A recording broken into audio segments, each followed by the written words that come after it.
श्री स्वामी समर्थ. आजची स्वामीवाणी. स्वामींना जेव्हा आपण तळमळीची प्रार्थना करतो त्या क्षणी स्वामी आपली प्रार्थना ऐकतात आणि त्यांच्या दिव्य नियोजनानुसार सारे ब्रह्मांड कामाला लागते.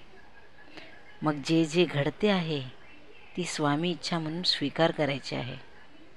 आपली टीका करणारा किंवा स्तुती करणारा असेल त्या प्रत्येक व्यक्तीला स्वामींनीच पाठवले आहे म्हणून त्यांचे धन्यवाद द्यायचे आहे.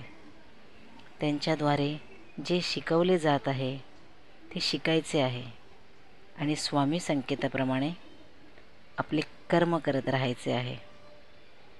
मग बघा, यश हे निश्चित आहे.